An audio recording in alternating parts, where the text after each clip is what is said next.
नमस्कार, मैं हूँ रज़िया बेगम। आजकल एक न्यूज़ काफ़ी चर्चा में है। जी हाँ, जो मेनलैंड में हो रही थी अब वो अंडमान में होने लगी है। अब आप भी सोच रहे होंगे कि ऐसा क्या होने लगा है अंडमान में। तो हम अगर सीधे शब्दों में कहें तो आप करप्शन कीजिए और आपको प्रोटेक्शन देने के लिए भाजपा है ना, यानी कि भारतीय जनता पार्टी है ना। अब आप सोच रहे होंगे कि मैंने ऐसा क्यों कहा।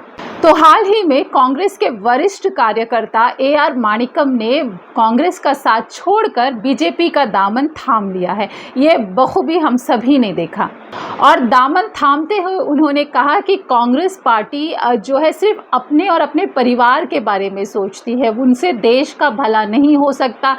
राम मंदिर के उद्घाटन हुए तो उन्हें प्रॉब्लम होने लगी। CAA जो बीजेपी सरकार लाई है वो बहुत अच्छी चीज़ है, उससे भी कांग्रेस को परेशानी दिक्कत हो रही है। ये सारी बातें AR माणिक्यम जो कि वरिष्ठ कार्यकर्ता है कांग्रेस के, जिन्होंने कांग्रेस को 40 से 45 साल दिए हैं, उन्होंने कहा है। आखिरकार उन्होंने ये भी कहा कि कांग्रेस पार्टी जो है देश के बारे में नहीं सोचती। तो इन्हें ऐसा लगा कि अगर देश का भला करना है और अच्छा सोचना है तो कांग्रेस को छोड़कर अगर आप बीजेपी में जुड़ते हो तो देश का भला हो सकता है, साथ ही साथ अंडमान की जनता का भी भला हो सकता है। सही बात कांग्रेस नहीं कहती है, इसलिए उनको ऐसा एहसास हुआ कि देश के भलाई के लिए और अंडमान की जनता के भला के लिए, अंडमान की तरक्की के लिए, देश की तरक्की के लिए अगर कोई सरकार काम कर रही है तो वो बीजेपी सरकार है। तो यही सब सोचकर AR माणिक्यम ने जो है बीजेपी का दामन थामा है। ये कहा गया है बीजेपी में जुड़ते वक्त AR माणिक्यम का। ताज्जुब की बात यह है कि AR माणिक्यम को ये समझने के लिए 40 से 45 साल का वक्त लगा कि कांग्रेस पार्टी सही नहीं है, देश का भला नहीं सोच रही है और बीजेपी ही एक ऐसी पार्टी है जो देश का भला सोचती है, अंडमान का भला सोचती है। काफ़ी वक्त लग गया, 40 से 45 साल का वक्त कम नहीं होता है। चलो इतना वक्त AR माणिक्यम को लग गया तो हमने भी सोचा कि थोड़ा सा AR माणिक्यम के बारे में जानते हैं, किस तरह से काम करते थे, कितना टेन्योर उन्होंने काटा है कांग्रेस में, किस किस पद में रह चुके हैं, ये सारी चीज़ें। तो जब हमने थोड़ी सी खोज पड़ताल की तो बड़ा इंटरेस्टिंग फैक्ट समझ आया। 21 साल AR माणिक्यम सेक्रेटरी रह चुके हैं central cooperative welfare society limited और इन पे जो है करप्शन यानी कि फंड से छेड़छाड़ का आरोप लगा है, जिसके लिए एक इंक्वायरी भी आरंभ किया गया और उस वक्त के assistant registrar of cooperative society Niharika Goswami को आदेश दिया गया था कि इस पर एक डिटेल इंक्वायरी करे। डिटेल इंक्वायरी करने के लिए इस मैटर पे under section 50 of Andaman Nicobar island cooperative society regulation 1973, order number अगर हम कहें तो 386 डेटेड है 10/8/2010 और इंक्वायरी पे निहारिका गोस्वामी उस वक्त की जो ARCS CCWS में गड़बड़ी पाई और उन्होंने जो इंक्वायरी रिपोर्ट सबमिट की, जो 20 सितंबर 2010 में AR माणिक्यम जो सेक्रेटरी थे उस वक्त CCWS के, उन पे जो है वित्तीय अनियमितताओं की गड़बड़ी लिए जिम्मेदार ठहराया। तो अपने डिटेल रिपोर्ट में के तिलकर उस वक्त के DRCS यानी कि deputy registrar of cooperative society ने 15 अप्रैल 2011 के रिपोर्ट में under section 54(1) Andaman Nicobar cooperative society regulation 1973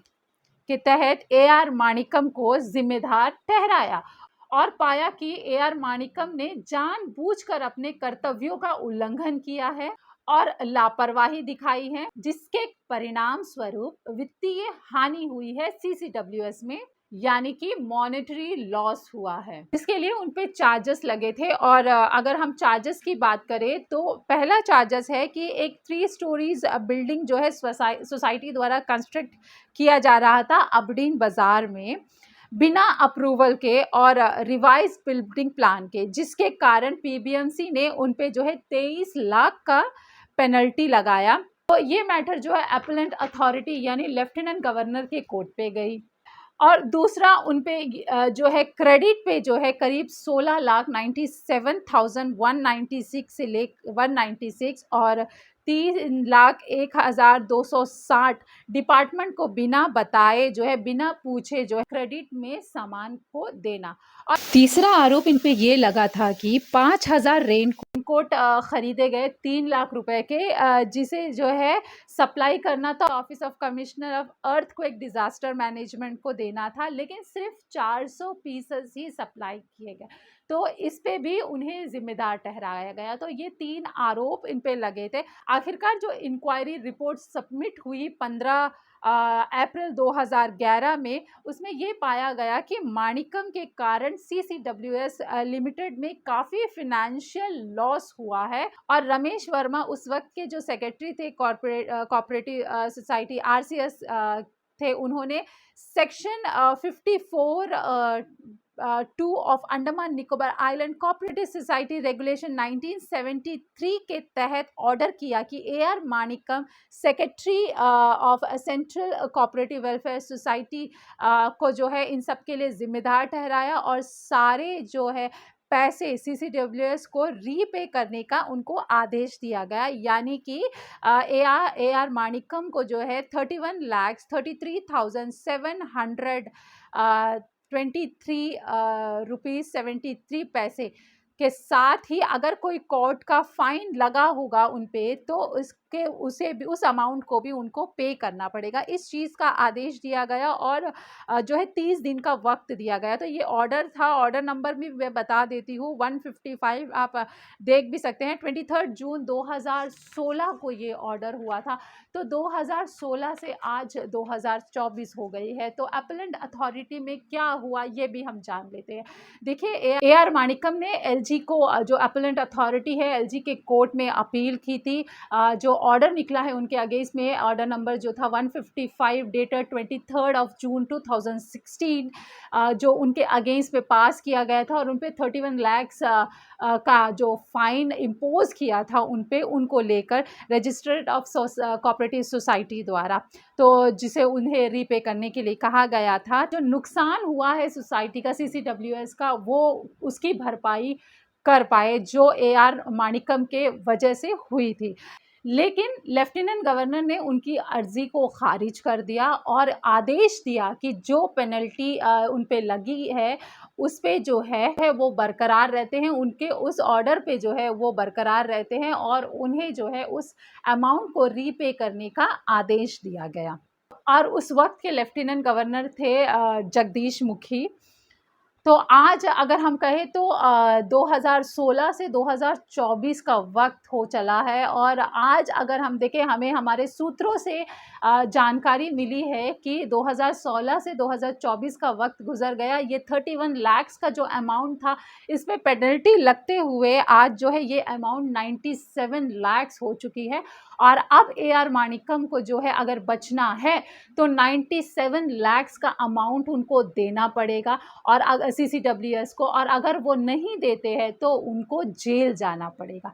तो इस तरह से जो है एक तलवार लटक रही है AR माणिक्यम के सर पे।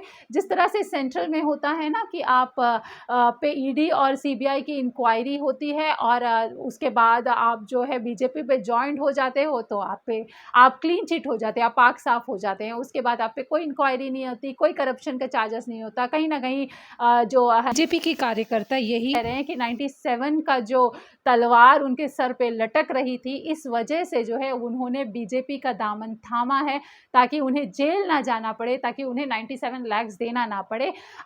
विष्णु पदरे जो करंट लोकसभा उम्मीदवार है, उन्होंने उन्हें एश्योरेंस दिया है और उन्हीं की उपस्थिति में इन्होंने भाजपा का दामन जो है थामा है और CCWS आज BJP के ही अंडर में है। तो कहीं ना कहीं AR माणिक्यम को ये लगा होगा कि इनकी बेहतरी इसी में है कि वो कांग्रेस का साथ छोड़े और कांग्रेस को थोड़ा भला बुरा कहे और BJP का दामन थामे, उनके लिए काम करे। और अगर हम सीधे शब्दों में कहें तो कहीं भी AR माणिक्यम ने देश का या अंडमान की जनता का भला नहीं सोचा है। उन्होंने खुद का भला सोचा है, खुद के बारे में सोचते हुए उन्होंने बीजेपी का दामन थामा है। हमारे पास जो भी डॉक्यूमेंट थे, जिनको पढ़ के हमें जो भी समझ आया, उसके साथ ही भाजपा के जो कार्यकर्ताओं कई जो पुराने कार्यकर्ता हैं उनसे हमने बात की, उसके बाद हमें जो अपडेट्स मिले हैं उस पे हमने ये हमारी जो न्यूज़ है ये बनाई है। तो कहीं न कहीं बीजेपी का जो सेंट्रल में अगर हम कहें जो सिलसिला चलता है कि करप्शन करिए और आप उसके बाद बीजेपी का दामन थामिए तो आप पाक साफ हो जाएँगे। तो कहीं न कहीं ए.आर. माणिक्कम ने भी वही रास्ता अपनाया है और बीजेपी का दामन थामा है। तो अब देखना होगा कि आने वाले दिनों में माणिक्कम को जो है कितना सपोर्ट बीजेपी का कितना मिलता है, कितना समर्थन मिलता है और कितने वक़्त तक जो है बीजेपी उनको बचा कर रखती है। ये तो आने वाला वक़्त ही बताएगा और कुछ और नए अपडेट्स के लिए पॉलिटिकल एनालिसिस को लेकर हम आपसे फिर से रूबरू होते हैं।